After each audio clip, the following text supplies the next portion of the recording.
परक्यांनाही आपलंसं करतील असं गोड शब्द असतात. शब्दांनाही कोडं पडावं अशी गोड माणसं असतात. किती मोठं भाग्य असतं जेव्हा ती आपली असतात.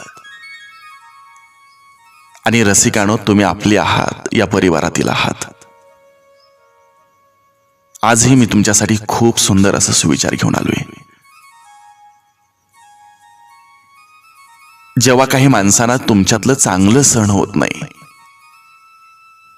तेव्हा ते इतरांना तुमच्यातलं वाईट सांगायला सुरुवात करत असतात. जे हक्काचे आहे ते झगडून देखील मिळवावे, पण ज्यावर हक्कच नाही ते मिळालं तरी स्वीकारू नये. जात हा अपघात आहे, त्याबद्दल गर्व कधीच करू नका. कारण काळ आणि वेळ आल्यावर जातीचं नाही तर माणुसकीचं रक्त कामाला येतं. ज्ञानानंतर जर अहंकार जन्म घेत असेल तर ज्ञान विष आहे, परंतु ज्ञानानंतर जर नम्रता जन्म घेत असेल तर ज्ञान अमृत आहे. वाढत्या वयापेक्षा वाढत्या अपेक्षा माणसाला जास्त थकवतात. सुख आपल्या हातात नाही, परंतु सुखानं जगणं हे नक्की आपल्या हातात आहे.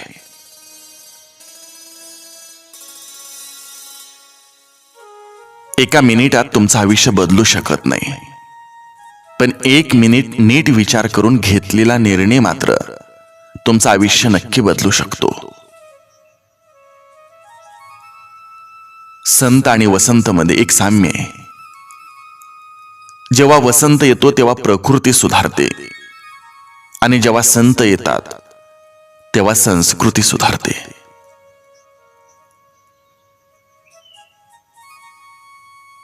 ज्या व्यक्तीमध्ये विचार करून निर्णय घेण्याची क्षमता असते तो आयुष्यात नेहमी यशस्वी होतो. हिमतीने हारा, पण हिम्मत हारू नका. प्रत्येक जण हिरा बनवूनच जन्माला घातला जातो, पण चमकतो तोच जो घणाचं घाव सोसण्याची हिम्मत ठेवतो.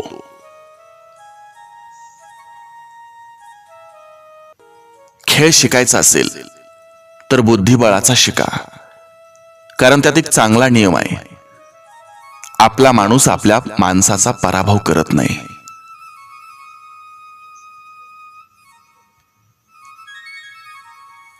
संयम ठेवा आणि कधीच हार मानू नका. मोठ्या गोष्टी घडायला वेळ लागतोच.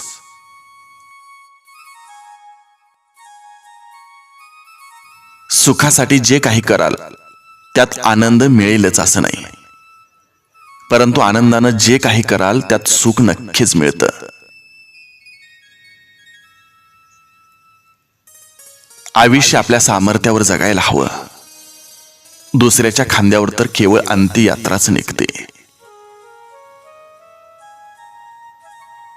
सुखाचे दिवस आपल्याकडे चालत येतील म्हणून वाट पाहत बसलात तर आयुष्यभर वाट पाहावी लागेल. पण आपण सुखी आहोत हे ठरवलं तर आयुष्यभर आपण सुखी राहू. मिठाच्या बरणीला कधीच मुंग्या लागत नाहीत, पण साखरेचा एक कण जरी असला तरी मुंग्या लागतात. माणसाचंही तसंच आहे. गोडवा जिभेवर असेल तर सारेच धावून येतील, पण मिठासारखा खारटपणा असेल तर कोणीच येणार नाही. ज्याची वाणी गोड त्याचं आयुष्य गोड असतं. जगणं खूप सुंदर आहे, त्यावर हिरमसू नका. एक फूल उमललं नाही म्हणून रोपाला तोडवू नका. सगळं मनासारखं होतं असं नाही, पण मनासारखं झालेलं विसरू नका. सुटतो काही जणांचा हात न कळत, पण धरलेले हात सोडू नका.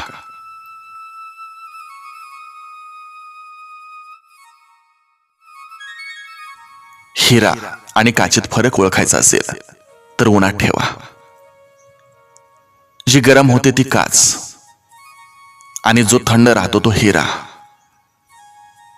आपल्या आयुष्यात कितीही संकट आली तरी थंड राहा, कारण संकटात जो स्वतःला शांत ठेवून संकटावर मात करतो तोच खरा हिरा ठरतो. आयुष्य प्रत्येक दिवशी आपल्याला नवं कोरं 24 तास देतं. आपण त्यात भूतकाळाशी झगडत बसायचं की भविष्याचा विचार करत बसायचं, की आलेला क्षण जगायचं हे आपणच ठरवायचं.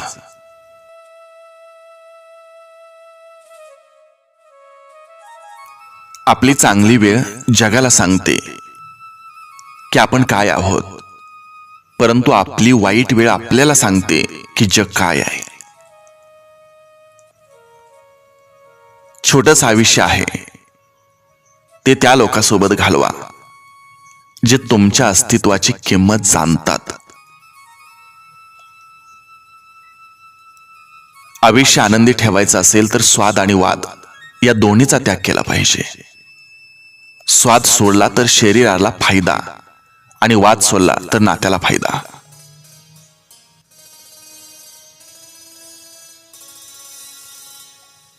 भलेही स्वतःची प्रगती कमी झाली तरी चालेल, पण माझ्यामुळं कोणाचं नुकसान व्हायला नको, ही भावना ज्या माणसाजवळ असते तोच माणूस योग्य अशा प्रगतीच्या वाटेवर असतो.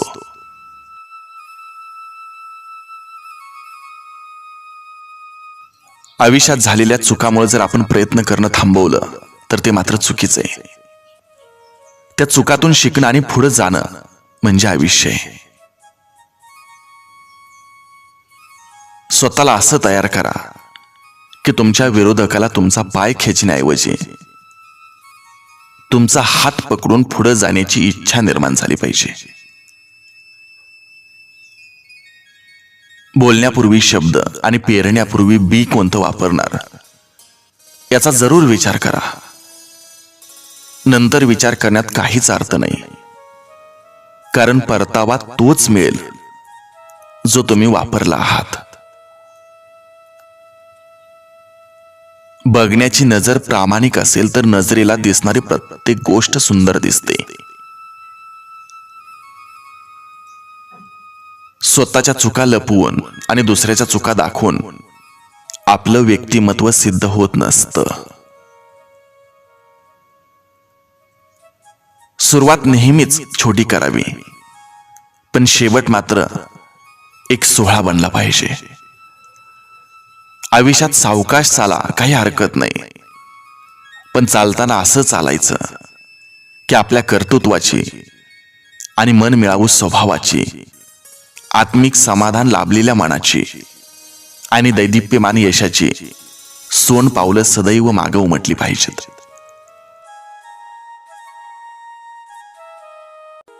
मंडप कितीही भव्य असला तरी झालर घातल्याशिवाय त्याचं सौंदर्य खुलून दिसत नाही. त्याचप्रमाणे तुम्ही जीवनात कितीही मोठेपण मिळवलं तरी माणुसकीची जोड असल्याशिवाय जीवन कृतार्थ होत नाही. रसिकानो, मी असंच आपल्यासाठी सुंदर सुविचार घेऊन येतोय. तत्पूर्वी एक विनंती तुम्हाला करतोय. जर आपण हा YouTube चॅनल सबस्क्राईब केला नसेल तर प्लीज सबस्क्राईब करा आणि असंच सुंदर सुंदर विचार ऐकत चला. भेटूया एका सुंदर विचारासह. तोपर्यंत जय हिंद, वंदे मातरम.